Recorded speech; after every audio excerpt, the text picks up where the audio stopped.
आप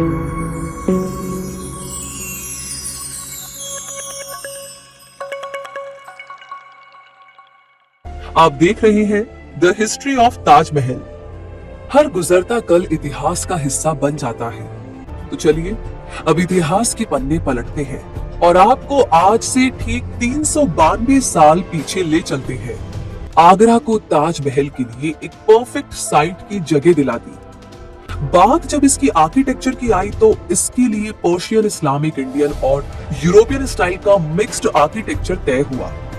बादशाह ने कहा कि यह मकबरा कुछ इस तरह बनना चाहिए कि ये दुनिया को मुगल वास्तुकला की याद दिलाता रहे। उसका ज्योमेट्रिकल प्लान बनाया गया और कंस्ट्रक्शन में बैलेंस बना रहे, इसके लिए पूरे कंपाउंड को 2 हिस्सों में बांट दिया गया। आज ताजमहल जहां खड़ा है वो इसका स्पिरिचुअल पार्ट है और इसकी जो बागीचे हैं और आसपास का हरा भरा एरिया वो कंपाउंड का अर्थली पार्ट है। आर्किटेक्चर में इंडियन ट्रेडिशन की झलक दिखती है। इसका सफेद हिस्सा स्पिरिचुअलिटी एंड प्योरिटी को दर्शाता है, तो लाल वाला हिस्सा वॉरियर्स और रॉयल्टी की पहचान है।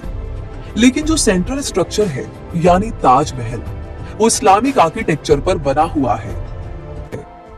ताजमहल को बनाने में $32 मिलियन लगे होंगे, जो आज के हिसाब से लगभग $1 बिलियन है, यानी 800 करोड़ रुपए।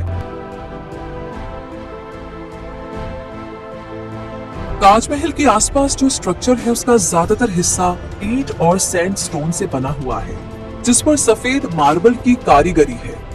4 मीनारों के बीच खड़ा ताजमहल पूरी तरह से व्हाइट मार्बल यानी सफेद संगमरमर से बना हुआ है। इस्लाम में जिस जन्नत का जिक्र है उसमें 8 दरवाजे हैं, इसलिए इस मकबरे में बने कमरे ऑक्टेगनल या अष्टभुजाकार हैं। ताजमहल की कामयाबी के पीछे मैथमेटिक्स का भी एक बहुत बड़ा कंट्रीब्यूशन रहा है। आइए इसे समझते हैं। करीब 16 साल की मेहनत और 20,000 मजदूरों का खून पसीना एक हुआ, तब जाकर वंडर्स ऑफ द वर्ल्ड में से एक ताजमहल तैयार हुआ। चर है यानी ताजमहल वो इस्लामिक आर्किटेक्चर पर बना हुआ है। 4 मीनारों के बीच खड़ा ताजमहल पूरी तरह से व्हाइट मार्बल यानी सफेद संगमरमर से बना हुआ है। संगमरमर एक पर्शियन वर्ड है जिसका मतलब है सफेद मार्बल। इन पत्थरों को आज के मकराना राजस्थान से आगरा तक 400 किलोमीटर की दूरी तय करके ले जाया गया था। अब बात ताजमहल की हो रही है तो उसकी दीवारों पर आपको जो फूलों की कारीगरी दिखाई देती है वो इटालियन वर्क का नमूना है। 1643 में ताजमहल बनकर तैयार हो गया। हम जानते हैं ताजमहल को बनने में लगभग 20 साल लग गए थे, पर इसके पूरा होने से पहले ही ताजमहल में हर साल मुमताज की डेथ एनिवर्सरी सेलिब्रेट की जाती है। ताजमहल का जो चबूतरा है जिस पर लोग चलकर इसकी खूबसूरती निहारते हैं, वो 970 फीट लंबा और 364 फीट चौड़ा है। जैसे कि ताजमहल के मुख्य गुंबद को बीच से अगर एक इमेजिनरी लाइन खींचेंगे तो आप पाएंगे राइट और लेफ्ट वाला हिस्सा बिल्कुल सेम है।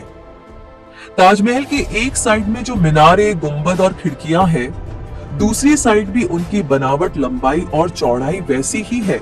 पता चलता है कि इन मीनारों को कुछ इस तरीके से बनाया गया है कि वो पूरी तरह से सीधी ना होकर थोड़ा बाहर की ओर झुकी हुई है। इस झुकाव को जानबूझकर बनाया गया था ताकि अगर कोई नेचुरल डिजास्टर हो या भूकंप आए तो मीनारे ताजमहल पर ना गिरकर बाहर की ओर गिरे। है ना कमाल की सोच। अगर आज की सिक्योरिटी की बात करें तो CISF के जवान ताजमहल की सुरक्षा में दिन रात तैनात रहते हैं। साथ ही लोकल पुलिस फोर्स की भी ड्यूटी लगी रहती है। इंडिपेंडेंस डे और रिपब्लिक डे जैसे इंपॉर्टेंट दिनों पर ताजमहल की सिक्योरिटी टाइट कर दी जाती है। ताजमहल के पूरा होते ही दुनिया भर से इसके दीदार के लिए आगरा में लोगों का जमावड़ा लगने लगा। और ताजमहल ना सिर्फ हिंदुस्तान के लिए खास है बल्कि वर्ल्ड टूरिज्म के लिए भी एक माइलस्टोन स्ट्रक्चर है।